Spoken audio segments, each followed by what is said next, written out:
Muy buenos días desde Melon Bytes. Parece que por fin puedo andar tranquilo, escuchar atentamente. Efectivamente, solo se oyen mis pasos, algunos pájaros y nada más. Hay algo que nadie te cuenta. Yo me hincho a leer reviews y encuentras uno de cada 100 llama la atención sobre este problema. Vamos a hacer una pequeña pausa a ver si me explico. Esta mochila es exactamente igual que la que os presenté ya en este vídeo en Ordesa, una Hikelight de Osprey, la 28 litros. 28 litros, ¿por qué? Primero, porque trae cinturones en la cadera, cosa que la de 26 litros no incluye. Y segundo, porque quitándole la funda de lluvia, si no la necesitas, estamos en unos 900 gramos por casi 30 litros. Al ser la talla ML tenemos esos 30 litros, que creo que es un equilibrio bastante bueno para lo que ofrece esta mochila. Esto es el famoso Airspeed, como veis. Es una malla con agujeros, lógicamente, para que el aire pase. Os he enseñado ya varias mochilas de este tipo. Tenéis la de Lowell Alpine por aquí arriba, tenéis la de Decathlon, y esta relación precio, lo que ofrece, a mí no me parecía mal. Estas estructuras derivan muy bien el peso a la parte baja, al lumbar, y además al apoyar por toda la espalda y no solo en un par de puntos, reparte mejor el peso. Hasta que esto empezó a hacer un ruido, como os he enseñado ya en imágenes, ya habéis visto, un ñec, ñec.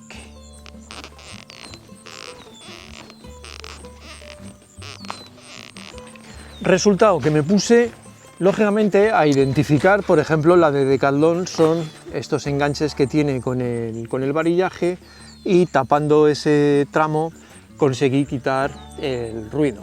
En esto ha sido más complejo porque he tenido que...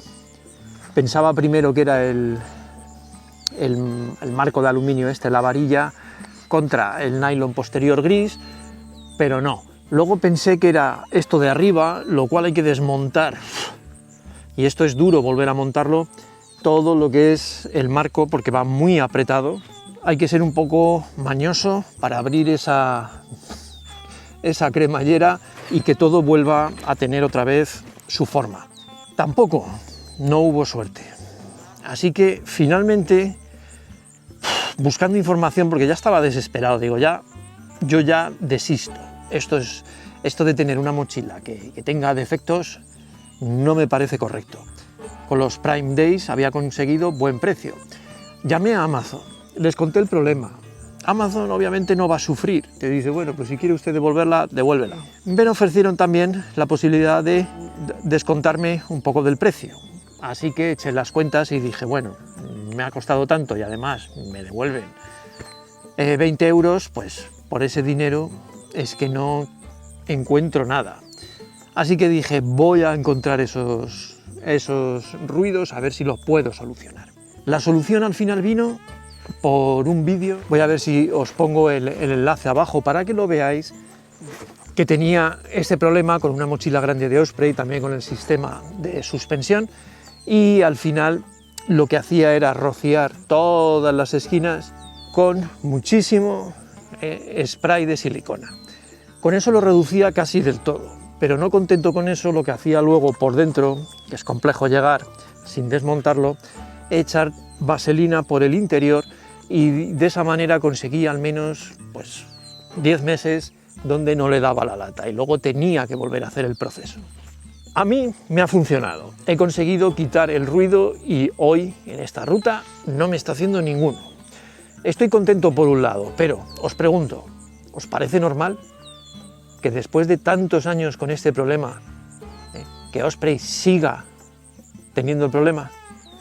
Han forrado la varilla de aluminio con una goma para que el roce sea diferente, pero aún así hace ruido. No tiene excusa que una marca como Osprey, que cobra un plus por sus mochilas, por tener buen diseño, unas buenas calidades y una buena garantía, que esté todavía funcionando con esta chapuza. he escrito también a Osprey. Le he comentado el problema. Pone que contestan en 48 horas. No lo han hecho. Si recibo alguna contestación a la hora de publicar este vídeo, lo añadiré. Según os iba a enseñar un poco más en detalle esto del AirSpeed y qué es lo que he hecho, resulta que acabo de recibir el correo de contestación de Osprey. Lo es poco informativo, al menos responden. Lo que sugieren que haga es vaciar obviamente la mochila, limpiarla, porque lo que harán será revisarla, si se puede reparar, la repararán, y si no, no queda nada claro. Te mandan otra, si te mandan la misma, aunque yo la he comprado aquí en España, me hacen enviarla a Países Bajos y obviamente los costes repercuten en mí. No es como otras marcas que te envían una etiqueta y al menos no tienes que pagar el envío. Un envío a Países Bajos con este tamaño de paquete y asegurado, pues tiene un coste importante. Me parece poco informativo en el hecho de que no vienen a determinar cuáles son tus opciones, no vienen a decirte en qué casos reparan, no reparan, te devuelven, te envían otra, qué narices hacen, no dicen nada. Así que sigo un poco en esta duda de una mochila que a mí no me ha salido cara, si me tengo que gastar ahora 20 o 25 euros en enviarla y asimismo no saber cuándo voy a tener mochila.